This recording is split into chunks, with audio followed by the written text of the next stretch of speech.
Ok, yau ba wata dan yi ba faka dan yi wannan abun saboda kun san lokaci ne na zanga-zanga ba mu da lokaci.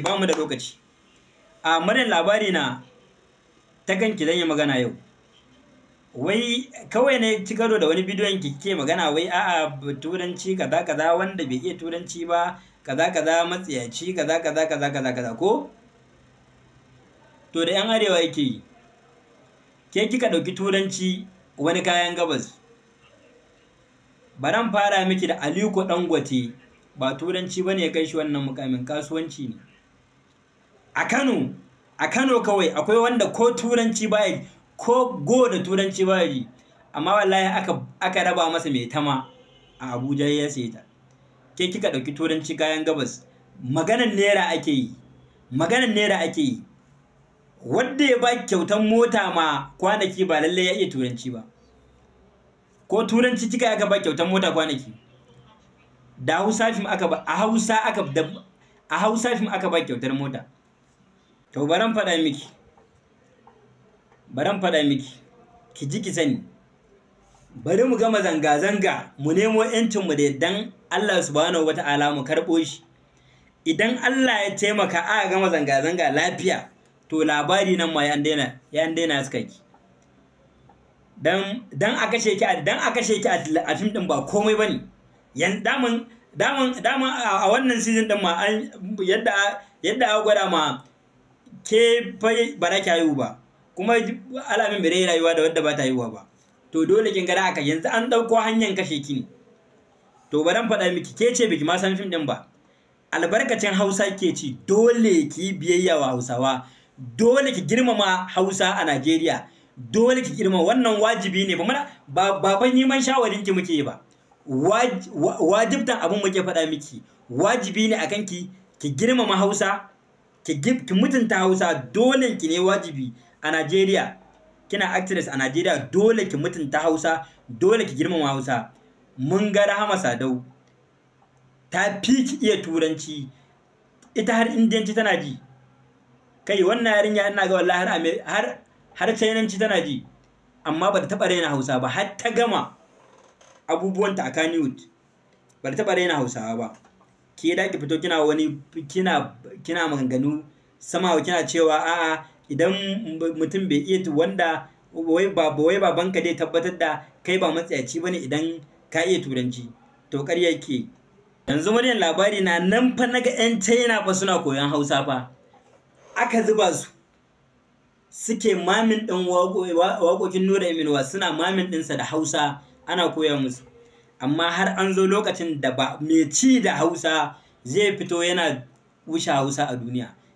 Kina da turanci akan Hausa. To ƙarya ke. Mun ji turanci international language ne, ko ina ka shiga turanci za ka yi da a saurare ka, akwai masu jin. To ƙarya kike yi.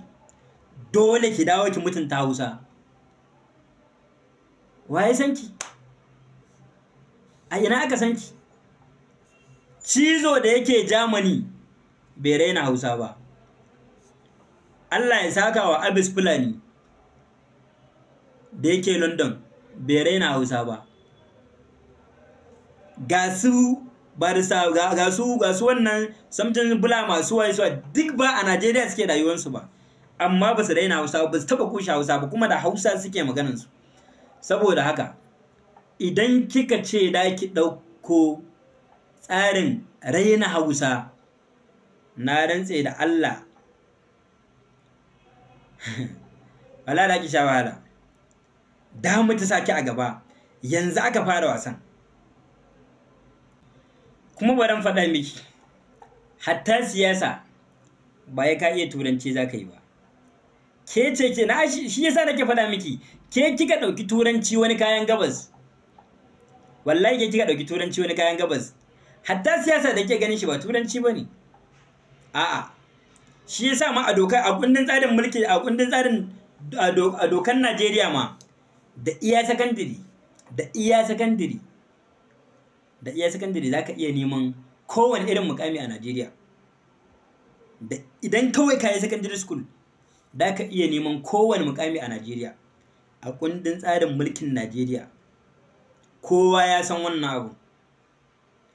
zan iya lissafa miki 'yan majalisu sama da guda 10 ba don babu lokaci ba, waɗanda wallahi ba sa jin turanci, wasu ma wallahi shigansa house ne suka koyi turancin, malami yake zuwa har gida yake musu lecturing, yake koya musu ga yanda za su ce ga yanda za su ce, wasu ma ba su suke magana ba, duk rubutu inda su yi rubuta musu ake.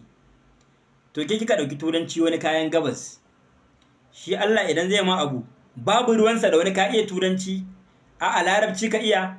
Hausawa da suke Saudi ba wai larabci amma sukan je su yi rayuwa kuma da larabawan kuma su dawo kuma su samu arziki tunaninki.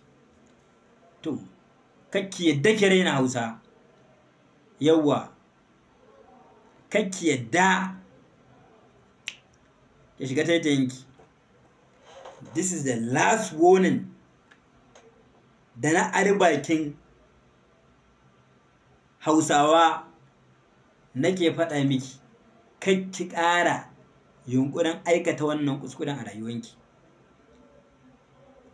Da Hausa kike ci, su iyayen gidan naki, wannan maganan ma fa ba ni ya kamata na miki raddi ba, 'yan Kannywood su ya kamata su yi miki raddi akan wannan magana, ba mu ya kamata mu yi miki raddi ba. Amma na tabbatar su ma yanzu haka a fusace suke, saboda kawai ba a samu lokaci ba. Ni ma na dan samu lokaci ne yau, amma saboda babu wanda ya samu lokaci, kowa yana maganar yancin Najeriya ya dai Najeriya, babu wanda ya samu lokaci ya dan kafa kyamara ya miki raddi. To amma ni ma na dan wannan na dan kawai kin gane, kawai dan abin nan ne kawai a wuce. Wallahi ki fito ki ƙara ke wancan hakurin da kika ba Hausawa ba wallahi bai yi ba. Ki fito ki ƙara ba da hakuri, kowa ya gamsu da haƙurinki da kika bayar, ki ba da haƙuri wa Hausawa, saboda kin yi magana ne a lokacin da duk wani Bahaushe a Najeriya yana fusace. Duk wani Bahaushe a Najeriya yana fusace akan abin da ake masa a arewacin Najeriya. A daidai wannan lokacin kika magana, saboda haka haƙuri in da ki bayar ba so ɗaya da ki bayar ba, dole da ki bidiyo sama da guda 3 na ba da haƙuri kuma a location daban-daban. Dole da ki yi wannan abun. Yawwa kin fito kin ba da haƙuri mun ganki. Ki ƙara fitowa ki ƙara janyewa, ki janye karamanki akan wannan maganar turanci da kika yi. Dan mun ma kusa mu tsige turancin ma a Najeriya kanta. Ba abin da ya dame mu. Wurare da yawa ba da turanci suke yaren su ba, suke damuwan su ba. In kika dauko India ba da turanci suke ruling kasan su ba. In kika dauko China ba da turanci suke ruling kasan su ba. Da yaren suke, mu ma da yaren mu zamu iya yi. To bari in faɗa miki, ki shiga daidayinki. Maryam labari na yake go. Maryam waye?